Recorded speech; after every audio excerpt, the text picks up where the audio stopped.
Welcome to Fisher Owners Quick Tips, pieces of kit they couldn't possibly do without. This time Steve tells us about his solar-powered fridge.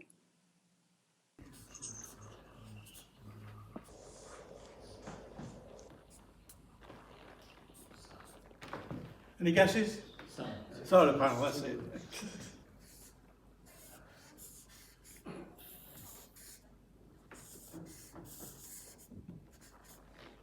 Any guesses? Battery. Battery. Hey.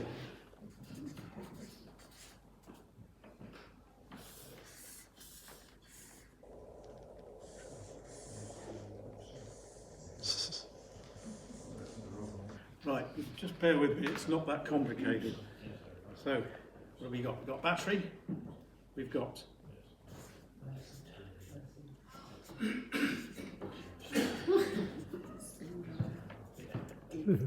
and then that goes.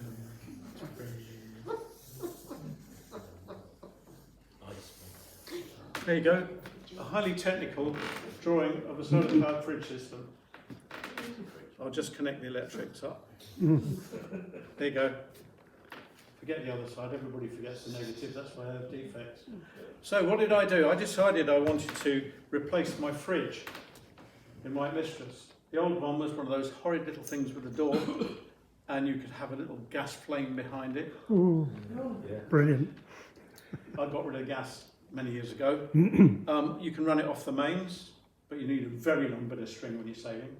Or you can run it off your 12 volts until you realise that that monster drew 8 amps from your 100 ampere hours if you're lucky. And you go down to brown lighting incredibly quickly when you're on an anchor if you happen to leave the fridge running. We killed 2 domestic battery banks like this when we were in the French waterways. So in our next haul out, the old fridge got slung over the side. Fortunately, we were in the yard and it was a skip next door, and that's where it ended up. A very old friend of mine, who also relates to the other thing I'm going to talk about, had built a top loader fridge in his boat, completely himself, and he and I had long discussions, and he said, if you're going to do it, it has to be a top loader, because if you've got a front door, all cold air falls out, and then you've got to chill down another lot, and you need lots of insulation around this box. This is the box, okay. If you want it to be a freezer, it has to be at least 70 mil. If you want it to be a fridge, it can be 50 mil of insulation. So we split the difference and went for 60 because that's what fitted. We went for a fridge that's the same size as the old fridge because size wasn't the problem. It was the damn thing drew too much current. So I designed a 50 litre fridge, and when I measured it, it was actually 51. But there is a little plate in there, so I thought, you lose a bit of space there. So, solar panel through its controller to an AGM battery, completely standalone, not connected to the domestic system at all. That then powers the compressor through the control, which makes this stuff get really cold. It goes through here, warms up a bit, goes down to this. Now this is a keel cooler. It's a sintered bronze plate about this big, and it's under the water on your hull, and the refrigerant goes down into it, gets whizzed around in a little grid, and there's lovely cold water going past it, so you get a good temperature differential, and it comes back up, and the cold stuff goes back in. Actually, I got it wrong, isn't it? It's cold and then top. Anyway, the refrigerant goes around in this circle here. This gets cold, and I switched it on in 2015, and I think we probably turned it off 3 times in that time to give it a clean, or if we're going to haul out, that sort of thing. Full warranty, it just runs. Summer, winter, the battery occasionally gets a bit low if we've had a lot of overcast weather. So I'll switch it off and let the battery catch up. Type of solar panel, you can go for polycrystalline, multicrystalline, monocrystalline, and I'm no expert on any of these, but the advice I was given is go for monocrystalline because they work on daylight and not just direct sun. So I bought one of those, and I think we've had one pack up on us since 2015, so I bought another one. And we have lovely cold food and drink, and my domestic battery bank survives. Any questions? Yes, sir. How do you get the coolant down to that plate then? Does that mean you've got Right. more holes under your water? As you can see from my very intelligent artistic picture, these are actually the copper pipes. So they're in through the plate, then down another copper pipe into the keel cooler, and then back out and back up to the compressor. The keel cooler is on the outside of the hull in the water, yeah. So you've got holes for these pipes? No.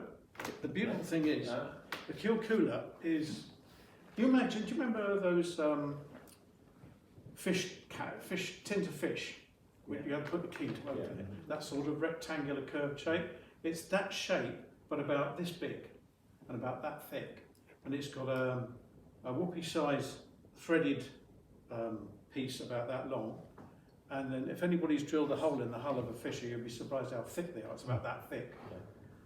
But what you do is you slap the old Sikaflex on, you push it up onto the hull, you put a great big collar onto it and you do it up, let it all go off, and you've got a nice watertight seal. I put a gaboon ply pad on as well. And in the centre of that big threaded bit are the two pipes. Right. All of these pipes have special connectors, so you can actually disconnect them and you won't lose refrigerant. And there's also a little point where if you do have a problem, you can get it regassed. So it's all bought from Penguin Frigo in Bognor. I think the whole lot cost me about 1,500 quid. But if you go and buy a new fridge for your boat, you're going to pay a lot more than that if you buy a good one. And that thing's been running for 8 years. Yes, sir. What size battery is it, and how do you insulate the copper pipes? Right.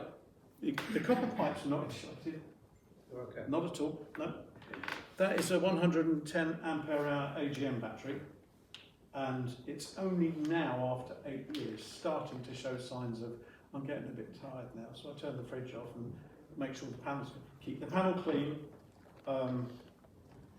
keep the keel cooler clean, and the thing just runs like a dream.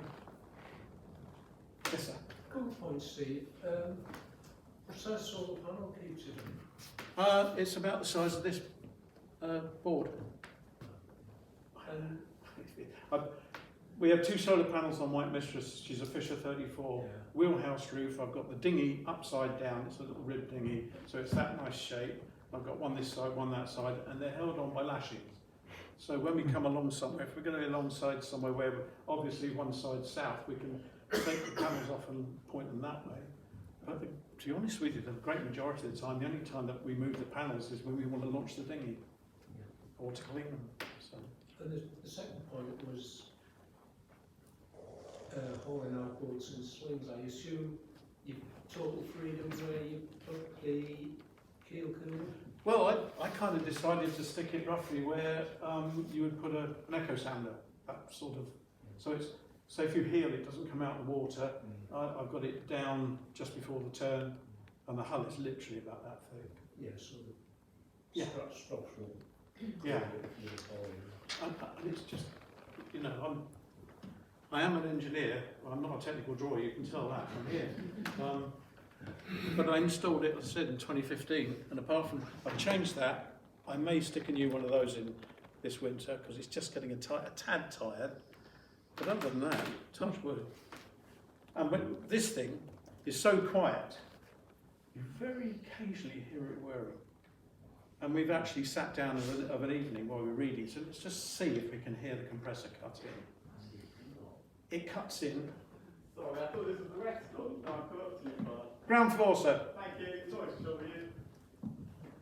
Yeah, we're sitting there reading, and this thing cuts in and whirs for about half a minute, and then cuts out and thinks about it for about 20 minutes or so, and it might cut in again and whir for another 30 seconds. But it's not running all the time. Even when it's, if I open this up, give it a good clean on a hot sunny day, and shut it, switch it all back on, this thing will probably whir for about 10 minutes or so, and then it shuts down as I think about it, and it cuts in again a bit later, but it's not running all the time. I worked on a basis of, if it ran all the time, it was going to be something like 50 ampere hours of juice. So I put a 110 ampere hour lead acid battery, AGM battery actually, and working on the basis that you never want to go below about 50%. It just runs. It just runs. Okay? Happy with that? Right. Thanks for watching. Don't forget to give us a like.